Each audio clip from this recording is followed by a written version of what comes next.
So having been involved in team sports and starting companies like RecruitiFi my whole life, I know that you're only as good as your weakest link, that there's nothing more valuable than the people that you surround yourself with and the people that make up your team. Because of this, I'm very excited to introduce our next speaker who's going to give his take on the importance of a team. As CEO of Dow Jones, he led business strategy and operations for the company's suite of premier brands, including the Wall Street Journal, Barron's, MarketWatch, Factiva, Dow Jones Risk and Compliance, Dow Jones Venture Source, and DJX. He joined Dow Jones in February 2012 after more than 2 decades at Bloomberg, where he spent 7 years as CEO. It is my privilege to introduce you to Lex Fenwick. Lex? Thank you. Thank you. Good afternoon. It's an honor to be here, and thank you, RecruitiFi, for having me. Not many people do, and so when someone calls up and says, will you come to our conference and talk? It's like, hey, yeah, sure. One of the more eccentric things we did, or I guess I did at Bloomberg, was I had this crazy idea I called a wallpaper designer or an artist friend of mine. I said, I want you to design some wallpaper, and I want you to print on that wallpaper the name of every single employee at this company, and we're going to coat the reception with this wallpaper. The guy said, that's a little crazy, but if that's what you really want to do, we'll figure it out and we'll do it. And 2-3 months later, we coated the whole of the reception of the entrance of Bloomberg with this wallpaper that in very tiny little writing had the name of every single employee at the company at the time, which was about 16,000 people.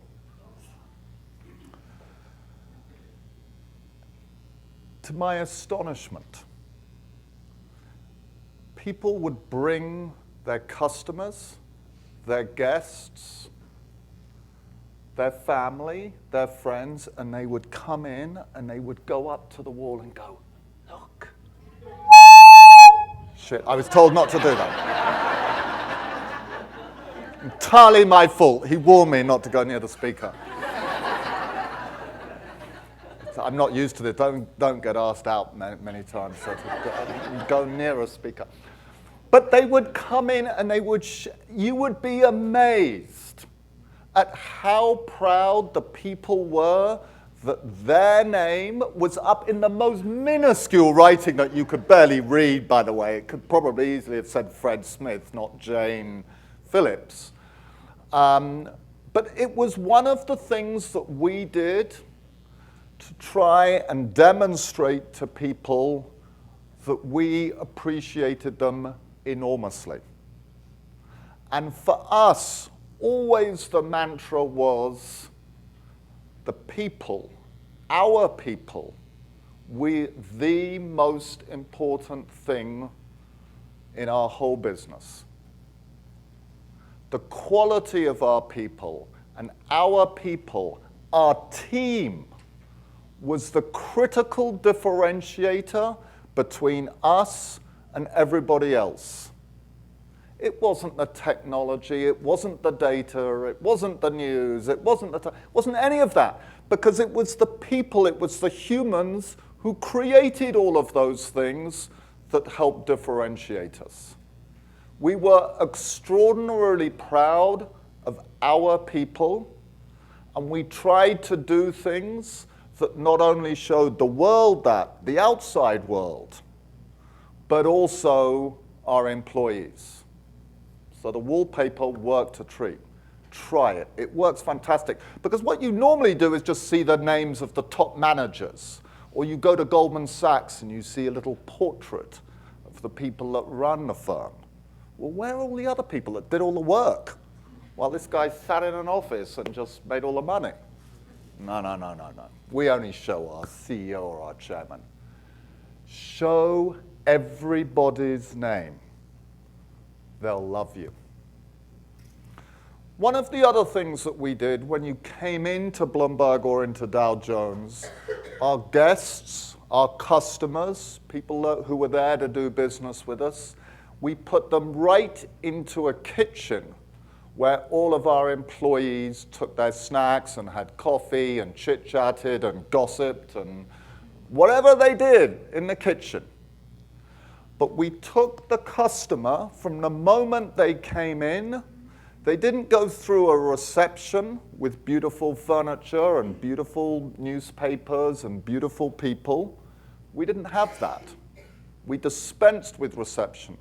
We brought people in and said, here's our kitchen and here's all of our crazy employees. Almost every company I go to still today, you're brought in, you're guarded. There's a wall. Beautiful reception, beautiful people, all very polite, all very nice. But God forbid you see our employees. God forbid, because they may be chewing gum, they may use a bad word, they may not be dressed appropriately. I mean, whatever the hell the thing is. We did the exact opposite. Because what we were trying to say, not only to our customers and to our employees, is we're incredibly proud of you.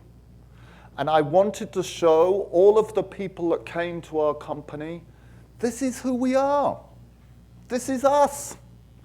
And if you do business with us, these are the people that you're going to be dealing with. It was another trick to show the employees and the outside world we're incredibly proud of our people. We don't feel the need to hide people behind a wall or a glass wall or a security or whatever the crazy excuse is that people come up with. We put our the customers, the visitors, straight in with our employees.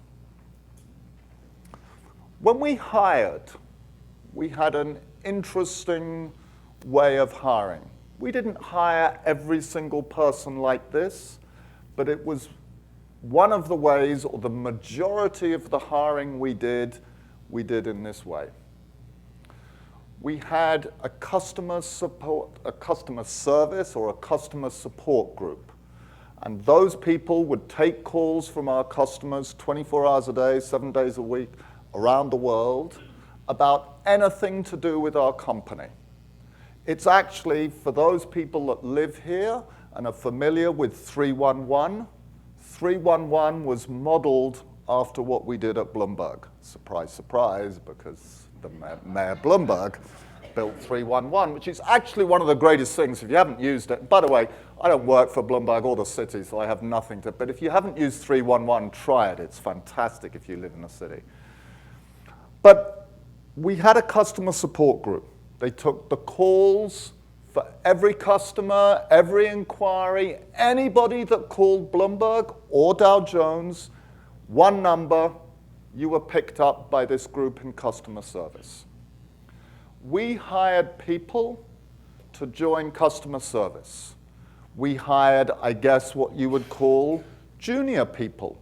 Typically, most people who had just come out of college or school or something else relatively early in their careers. We would bring them into customer service. They all sat together and they took calls about every element of Bloomberg. So the first thing that happened is they learnt about our company quicker than we could ever have taught them in any form of crazy training class, because they learnt weird things about the company, because people call about weird things, and you've got to be able to know how to route the call, how to answer the call, how to help the person, and you would potentially get a call about anything to do with our company or our organization. So the learning that they received in the first few months of their career was extraordinary. We then had a merit-based promotion. So what they would do in their first few months of learning about the company and sitting in customer service is that they would start to learn about which part of the company they would be most interested in particularly going to or getting promoted into. And also, the managers from all around the company would come and visit customer service to try. It was their hunting ground for future people. They knew these people all wanted to come out of customer service and go into the firm. But when they did leave customer service, when they were allowed to leave because they'd reached a certain, they'd done very well at their job, they had learned an enormous amount about the company. They had formed bonds and relationships with lots of other people in customer service, and that helped them as they went on in the future. Because what I always used to say to people is make friends with everybody in the company. Because you will ultimately need, eventually, you will need every single person in this company. One day, you will need them. And if you've made friends and you've made relationships, that will put you in a much better position. So we would hire into global customer support. And when I was the CEO of the company, both at Dow Jones and at Bloomberg, I sat in the middle of customer support. And what that meant was that the people who had just joined the company had the ability to walk up to my desk because I sat out in the open. I sat at the same size desk as everybody else. I didn't have a bigger desk. I did have a room behind me, so if I needed to have a private meeting or a meeting with someone, I could do that. But I sat out in the open.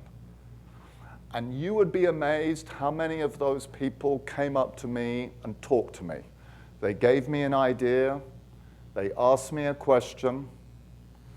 They started to build a little bit of a relationship with me, and I was running a company of 16,000 people. That is, I still think today, unheard of. It is extraordinarily powerful. I still hear 15, 20 years later from people that sat in that group. They still email me, even today, and say, I remember sitting in that group and coming up and talking to you. Because if you can imagine, as a 20-year-old or a 25-year-old person walking up to the CEO of a company, that is terrifying.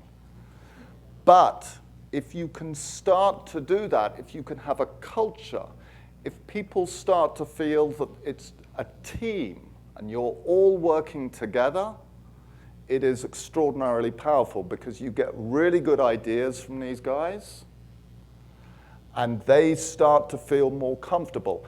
And if there is a problem, or they have a really good idea, or they're upset about something, or there's a big problem, whatever it is, the likelihood of that person approaching you on email or directly is infinitely higher because they've started to feel comfortable. By you sitting out in the open with them makes them feel that they really are part of the team and you're part of a team. That's the most powerful thing I think you can do. And I would challenge all of the people that run groups, run companies, to go and sit in the middle of the people who they work with. Not in an office, not at a bigger desk, not in a corner, in the middle. Because if you sit in the middle, you will know an awful lot more about what is going on in your group that you are supposed to manage. You'll start to build relationships with people, so people start to feel more comfortable with you. You'll get much more communication. People will start to give you their ideas. And this great innovation thing that everybody talks about, where does this innovation thing come from? Everyone throws out innovation. I'll tell you where innovation comes from. Innovation comes from the people in your own company with little cool ideas. And very often it's the people who've just joined your company, who have no baggage, who are naive, if you will.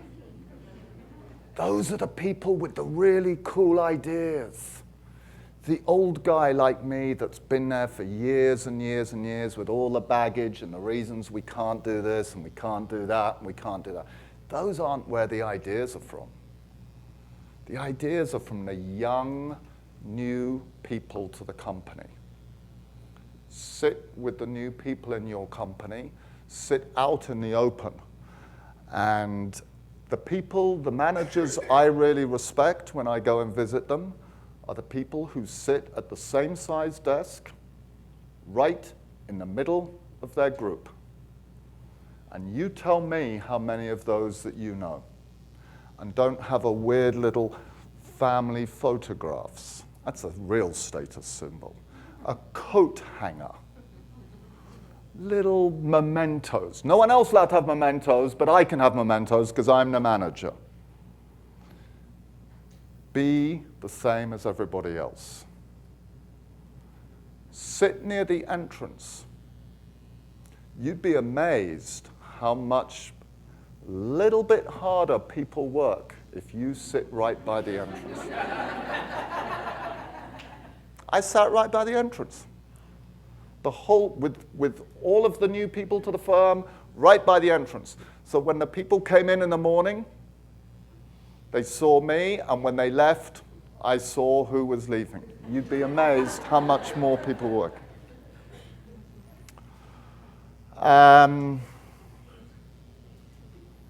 Don't have job titles. Job titles don't work. In my humble opinion, job titles don't work. I've never understood job titles. What's the value of a job title? The value of a job title is to make the human being feel a little bit better and feel that he or she is on a pedestal or da-da-da-da-da-da. And by the way, the minute you make somebody a vice president, it'll take them just a couple of weeks to come and say, I'm vice president now, so when am I going to get my pay rise? I guarantee you.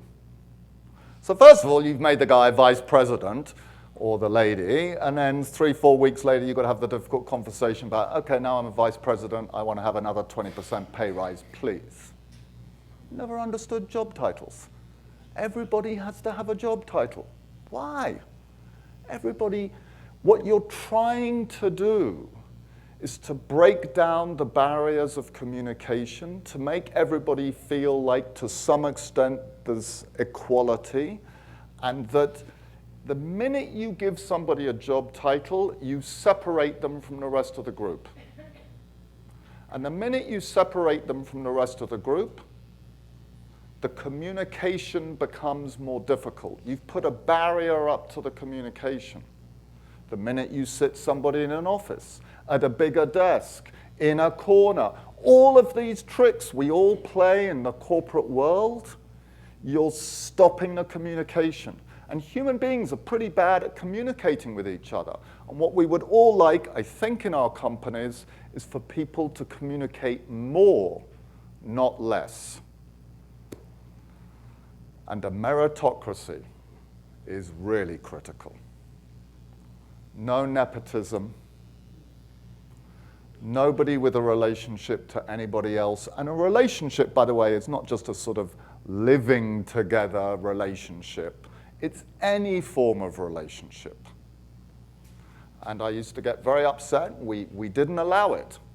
You couldn't go out to dinner with 3 or 4 members of the group. We said, absolutely not. You either ask every single person in the group, so nobody is excluded, or you don't go. We'd actually prefer you not to go. But if you have to go, if you have to play softball, if you have to go to dinner, if you have to go to drinks, every single person must be asked. And really don't do it very much, because the reality is there are people in your group who have to get home to their families or have to get home for certain reasons. And if you're going out for drinks every single week, and this person just can't because they have family obligations, how do they feel?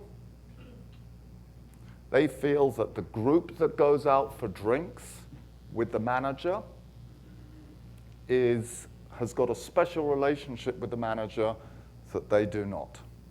And when you promote one of those people, or when you give them a pay rise, or whatever it is, they will feel that they didn't get a fair crack at the whip. You've got to lead by example. You know, I just think as a manager, you've got to sit in the middle of your people. You do have to work harder. I think it helps if you get in first and leave later. And I think it really helps if you can build a team atmosphere of we're all in it together. We're all going to help solve these problems. We're going to compete a little bit. We're going to collaborate. But I think all of these things around seating and behavior is critical to making people feel like there's equality to the extent that it is remotely possible. And I think almost everybody I've ever spoken to in my corporate life, when you have a conversation and you go, what are you looking for when you join a corporation? The most important thing is to be treated fairly, with respect, and with equality. And it doesn't happen very often. Unfortunately, it does not happen very often.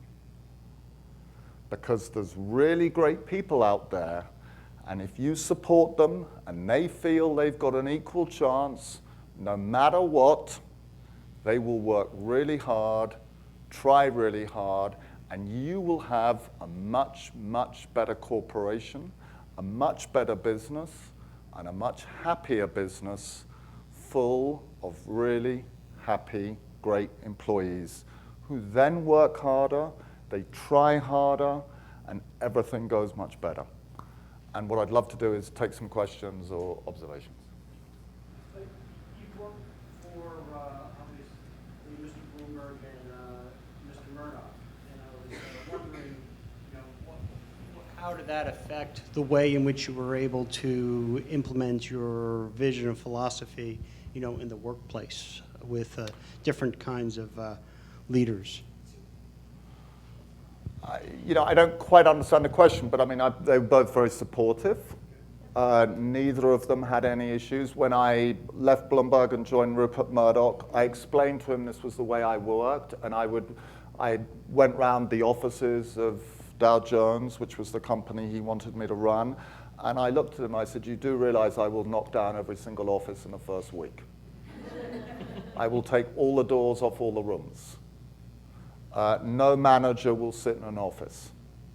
I said, you understand that? And he said, I understand that, do it. And we did it, and people, particularly, I don't want to speak specific companies, but some people find that very hard because they've had their little office. And they've worked really hard to get that little office.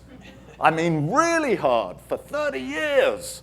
And they've got their little office, and I come along and go, nah, back out in the middle. So people find that very difficult. But this sort of culture, this thing, I'd love to say it was all my idea. I learned this from Mike Bloomberg predominantly. This is a trading floor type of environment. But if anyone ever went to City Hall while he was mayor, he sat right in the middle of all of his people in what was called the bullpen. I mean, this was a man that led by example, and I always did the same thing. Great. Any other questions?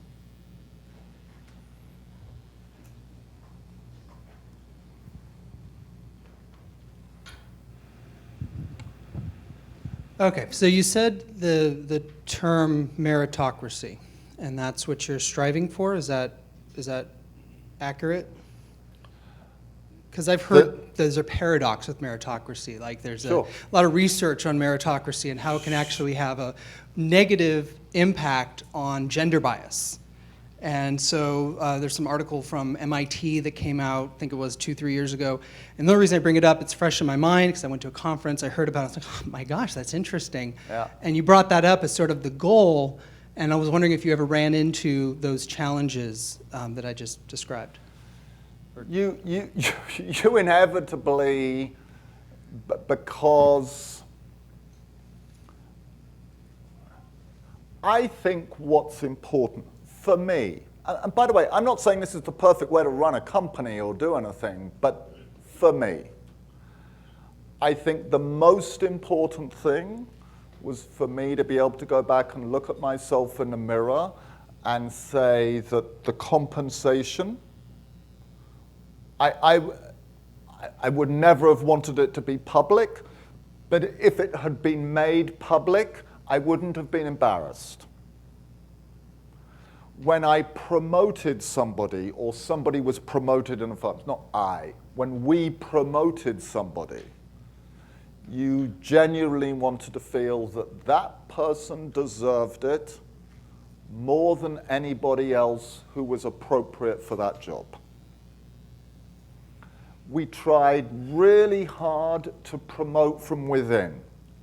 I tried really hard to persuade managers not to go and look for people from the outside unless they really, really needed a skill set or a knowledge or something that perhaps we didn't have in the company. But virtually all of the time, the promotion or the movement came from within the company. I mean, I think the really great companies are the companies who find their CEO or the CFO or whatever the person is, or the head of HR or recruitment, if it comes from within the company, I just think that's so much cooler and so much better, and everybody feels good about that. What I don't think they feel good about is that when you need a new manager, you immediately go out to a recruitment agency or a headhunter or whatever and find a manager from elsewhere and bring a manager in from IBM. I mean, how does that make everybody in your company feel? None of you are good enough, so we've got to go out and get some guy from IBM. Well, the guy from IBM or the lady from IBM will change the culture because they'll bring the IBM culture. So you start to dilute your own culture. I'm going way off your question. But I think that meritocracy... I didn't know if I should stop you or not. It's okay. You can totally stop. I enjoy It was interesting, actually. But I think that meritocracy is just one of the things that is critical about building this concept of team. And I think there's lots of things that help people feel like they're part of a team. But I think meritocracy is a critical part of that. They've got to feel they've got a fair crack of the whip. Now, quite what you do if you genuinely promote the person who is, in your opinion, honestly the best for the job, and you end up with a bunch of bald white men from England, you know, you gotta sort of try and fix that a little bit. But fundamentally, you'd be surprised, in my experience, how often it's really not a meritocracy, that you're giving it to the person for not a merit-based reason, for some other reason. And you know, if the MIT guy, I actually was reading about teamwork last night, and there's a whole thing in the Harvard Business Review which says teamwork's all bullshit. I don't happen to agree, and I've stopped reading it because I was trying to lecture on how good teamwork was, so I stopped reading it. I read some other article that said teamwork was really good, so. But there'll always be some crazy guy who will disagree, and thank God we have freedom of speech still in this country. Thank you very much.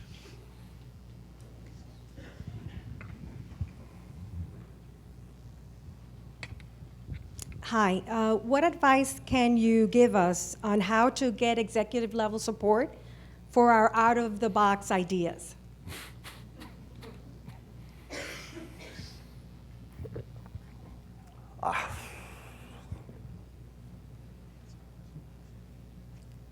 I mean, talk to them about it. I really feel for you. I can just see that now.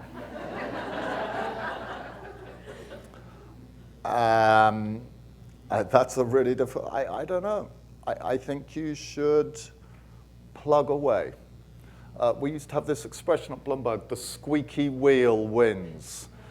I don't know if that really works in every company, but I mean, in all fairness, the people that would come back to see me over and over with the same old thing, and I would see them coming towards me because I had this open desk. I'm like, oh my God, it's Tim again with, you know, whatever that crazy problem he's got. I don't have a good way. I mean, because at the end of the day, you have to sell your idea. You have to try and get the person who can sign off, feel comfortable with it. But I've always been a very big believer, and I have, in my heart of hearts, I think most great managers are, that you've got to keep trying new things. And what I think is really sad is that if you work at a company or at a company which is just not trying new things, you've got to keep trying new things. You can't just do what everybody else does and go, well, best practices, we've done what everyone else does, so we're fine. No, you've got to try new things. Do I have a great idea how you deal with this mythical person of yours? It's called sales, and you seem like a really nice, smiling, happy person, and I think you should be yourself and go back to the person and say, I'm going to keep plugging away because I think it would be really cool. Hey, Lex, you created, over a couple decades, one of the most innovative tech financial services firm. Can you talk a little bit about the growth of Bloomberg and how you maintained that innovative early stage corporate culture as the company grew into obviously a very large company, and how you maintained, the entrepreneurial culture? When I had been at Bloomberg a few years, I walked up to Mike Bloomberg's desk and I asked him a question, and I thought he was going to kill me.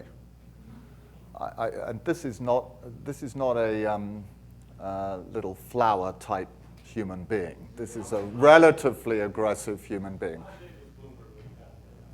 It was small. It's a few hundred people, but he was a pretty powerful, sort of slightly scary guy to go up and, I want! Well, I just had this idea, Mike, and I just sort of wondered whether this might sort of do this. That's the stupidest thing I ever heard.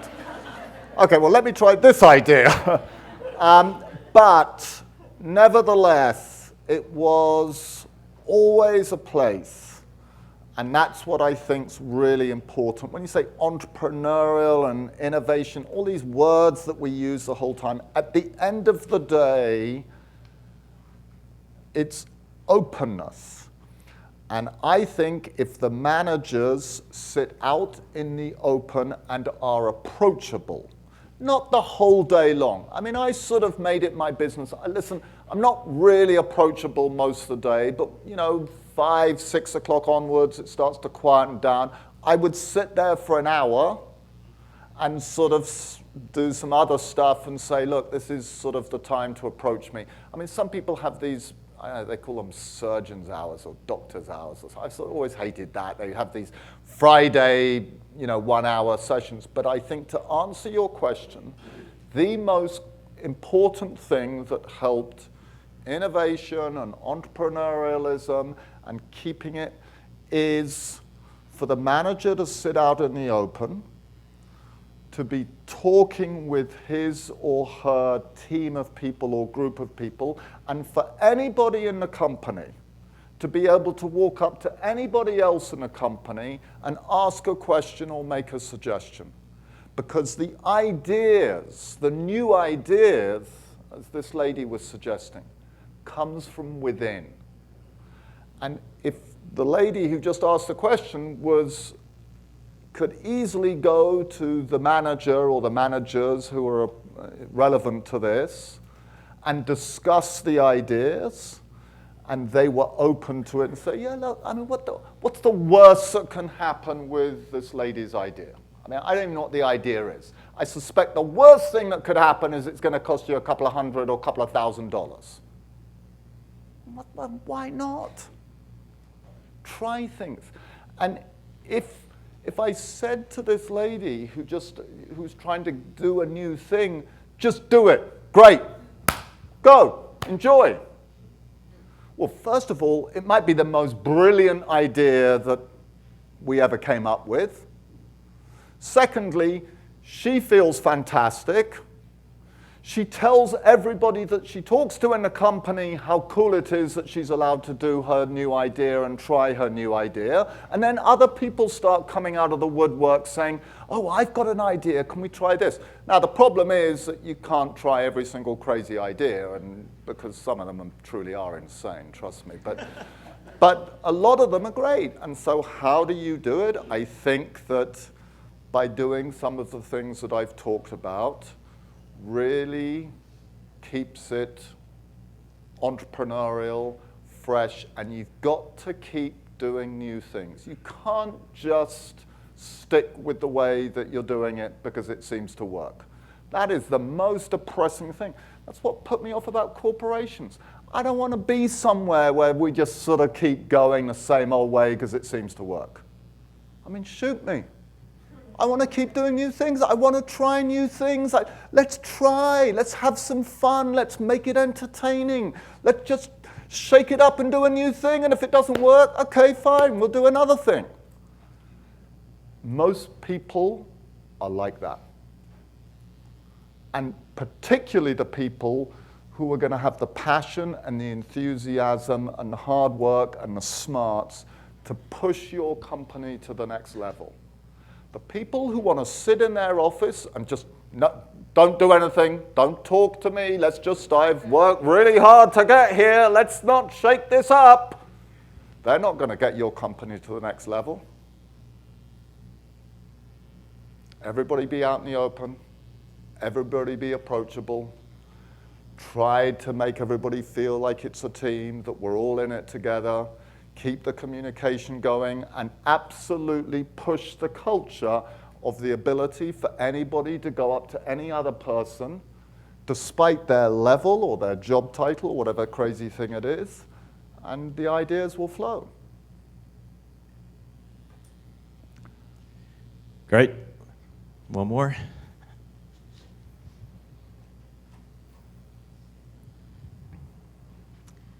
How did you hire? What were you looking for, and what questions did you ask?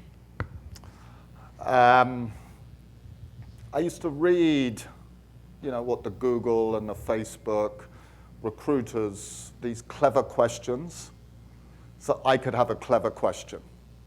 I never came up with one. It wasn't really my ways. But first of all, we and I tried to find different people, not the same people. This sort of college alumni thing used to really wind. I don't get the college. Why would you go back to your own college and hire more people like you from your college? I never quite got that. I had a weakness, which was well known, for people who left school very early, who had had perhaps a very tough childhood, perhaps whose mother was a drug addict, whose father was in jail, whatever the thing was, and they'd had a really tough, and they'd come to you and they seemed like a really good person. I was always sort of on that person's side because I thought they would work harder, they would give you much more loyalty. So in other words, the resume I was always very nervous about. The person that came to me with the highest diploma from Harvard or Yale or Oxford or Cambridge, I was always honestly a little bit cynical and they worried me a little bit. So I liked the different people, and I tried to make sure that we hired different types of people. They didn't all look the same or they didn't fit the same thing. They were different. And I'm not talking race or religion, I'm in that as well, but different types of people. Because you need different types of people, and you need a team of people that has different qualities and skill sets and think differently. You don't want everyone to think the same way. You don't want everyone to be the same way or look da-da-da-da-da-da-da. You want different things because each person has their own thing. We tried to hire into this global customer support group. I typically had one person who did it, who maintained a standard, in the recruitment or HR department, and I would empower them and say, look, just hire people, and you're the person that ultimately pulls the trigger, yes or no, so you had some level of consistency, and then 6 months or a year later, you'd perhaps switch the person just to make sure it was being fresh. But I left school when I was 15. I didn't go to college.